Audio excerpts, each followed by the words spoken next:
Mohon dijelaskan makna dari Quran surat At-Taubah ayat 23 sampai 24. Peristiwa apa sebab turunnya ayat tersebut, Ustaz? Ya, kamu baca. Surat At-Taubah ayat 23 dan 24, nomor surat 9. Ya ayyuhalladzina amanu la tattakhidhu aba'akum wa ikhwanukum awliya'a in istahabbul kufra 'alal iman wa may yatawallahum minkum faulaika humud dhalimun. Qul in kana aba'ukum wa abna'ukum wa ikhwanukum wa azwajukum wa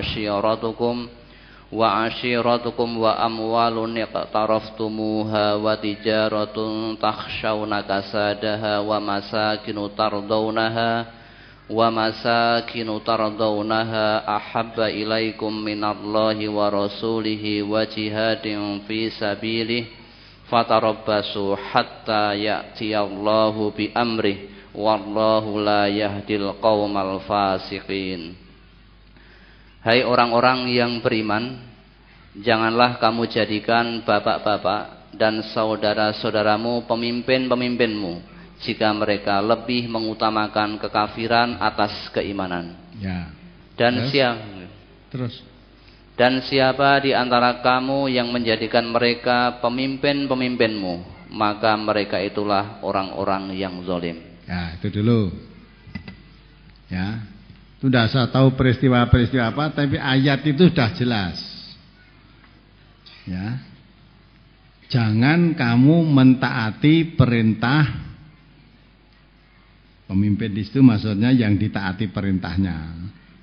Apakah itu bapak-bapakmu, ataukah itu ibu-ibumu, atau siapa saja, selama memilih jalan kekafiran daripada jalan keimanan, memilih jalan selain yang ditetapkan oleh Allah dan Rasulullah daripada jalan yang itu, mengambil jalan yang lain. Tidak mau ketetapan Allah, ketetapan Rasulullah sudah ada, tidak mau pakai itu, malah pakai jalan yang lain. Kamu disuruh mentaati perintahnya, menyimpang dari tuntunan Allah dan Rasulnya. Sekalipun itu yang menyuruh itu ayahmu, sekalipun yang menyuruh ibumu, jangan kamu taati. Itu perintah ayat 23 itu. Ya.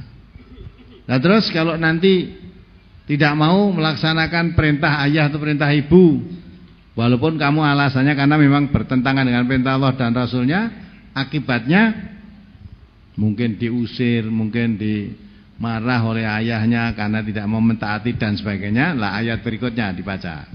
Katakanlah, jika bapak-bapak, anak-anak, saudara-saudara, istri-istri kaum keluargamu, harta kekayaan yang kamu usahakan, perniagaan yang kamu khawatiri kerugiannya, dan rumah-rumah tempat tinggal yang kamu sukai adalah lebih kamu cintai daripada Allah dan Rasulnya dan dari berjihad di jalannya, maka tunggulah sampai Allah mendatangkan keputusannya, dan Allah tidak memberi petunjuk kepada orang-orang fasik. Ya, jadi ya, orang mukmin, orang yang beriman itu yang paling dicintai itu satu, Allah, Rasul, jihad fisabilillah. Tidak boleh dikalahkan dengan cintanya terhadap apapun dan siapapun.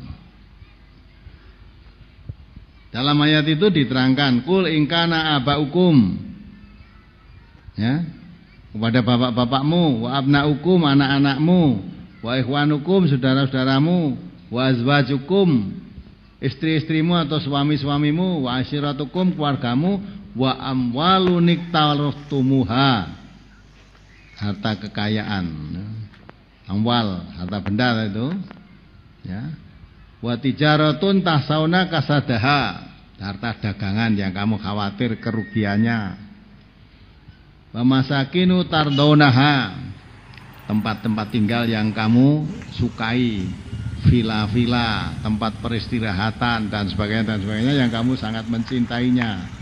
Ahabba ilaikum minallah, ayahmu, anakmu, keluargamu, istrimu, harta kekayaan yang kamu cintai, harta dagangan yang khawatir kerugiannya, rumah tinggal yang kamu cintai tadi. Kalau itu kamu mencintai itu boleh, tetapi jangan mencintai semua itu melebihi cintamu kepada Allah, melebihi cintamu kepada Rasulullah, melebihi cintamu kepada jihad fisabilillah.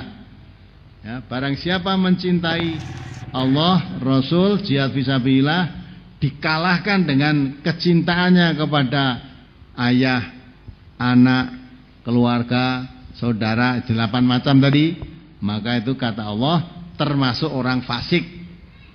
Allah tidak akan beri petunjuk kepada orang fasik. Wallahu la yahdil qaumal fasiqin. Ya, maka itu sekalipun perintah orang tuanya, lah kok menyimpang dari tuntunan Allah. Ya. Dan Rasulullah memerintahkan, kalau kamu mempunyai rencana untuk ada acara hubungan dengan anak lahir, akikoh. Ibumu menyuruh ora usah diakikohi, disepasari saja. Ya. Nek akikoh ndak usah hari ke-7, nanti kalau sudah gede saja. Ya. Atau nek perlu sekarang akikohi mbahmu sik. Karena mbahmu dulu ketika mati belum diakikohi. Nah, itu dah. Nah, itu perintah-perintah itu semua bertentangan dengan perintah Allah dan Rasulnya. Ya, kalau kamu orang yang beriman, walaupun itu perintah orang tuanya, ayat 23 tadi menjelaskan tidak akan ditaati karena itu jalan kekafiran. Sedang Allah memerintahkan supaya mengikuti jalan keimanan. Ya, nah kalau nanti akibatnya diusir, disakiti atau dimarah atau tidak diberi apa-apa oleh orang tuanya, sampai kasarannya diusir, tidak boleh situ, putus hubungannya orang tuamu, ya nah?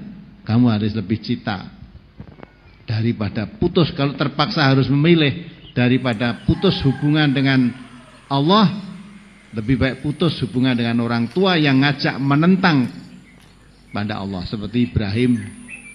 Ya, Ibrahim itu dengan ayahnya, dengan kaumnya. Ayahnya Ibrahim penyembah berhala, pembuat berhala, kaumnya juga begitu. Maka Ibrahim mendakwai, ya, yang kamu sembah itu tidak bisa mendatangkan manfaat, tidak bisa mendatangkan madorot. Patung-patung yang sembah itu apa bisa menjawab kalau kamu meminta sesuatu? Apa mendengar kalau kamu berdoa minta sesuatu pada patungmu itu apa bisa mendengar? Nah, tidak. Masa tidak mau, ya sudah, putus hubungan. Karena Nabi Ibrahim diusir oleh ayahnya, diusir oleh kaumnya. Ya, maka sudah, kalau begitu tinggal. Zaman Rasulullah juga ada namanya Mus'ab bin Umair. Karena dia mengikuti Nabi, oleh ayahnya yang orang kaya itu diusir. Suruh pilih, kamu pilih ikuti Muhammad apa ikuti bapak? Kalau ikuti Muhammad tinggalkan rumah ini, tidak boleh membawa apa-apa, pergi ikuti Muhammad. Kalau kamu ikuti bapak, tinggalkan ajaran Muhammad, taati ajaran bapak. Nah, gitu. Nah, karena cintanya kepada Rasulullah lebih cinta daripada kepada ayahnya, maka dia pamit dengan ayahnya, tinggalkan orang tuanya tadi. Nah, ini orang yang beriman, ketakwaan, kecintaannya kepada Allah, kepada Rasulullah, pada jihad di jalan Allah melebihi daripada cintanya segala macam yang dia cintai. Maksud ayat itu seperti itu. Maka orang yang beriman kalau disuruh milih, tidak ada pilihan lain untuk memilih cinta pada Allah, cinta pada Rasulullah, cinta pada jihad di jalan Allah. Ya, tidak boleh dikalahkan, tiga hal itu tidak boleh dikalahkan dengan kecintaan yang lain, apapun wujudnya. Sekalipun gemerlapan tampaknya dunia itu, tapi itu dibenci oleh Allah, menyalahi tuntunan Rasulullah, ya kita tinggalkan. Jadi kesimpulannya, orang yang beriman itu mencintai Allah, mencintai Rasulullah, mencintai jihad di jalan Allah melebihi dari segala-galanya. Bukan berarti orang yang beriman tidak boleh cinta pada ayah, tidak boleh cinta pada ibu, tidak boleh cinta pada harta, tidak boleh cinta pada rumah tinggal. Tidak, itu semua boleh dicintai. Tetapi jangan mencintai semua benda-benda tadi melebihi cintamu kepada Allah dan Rasulullah. Ya, itu maksudnya ayat itu.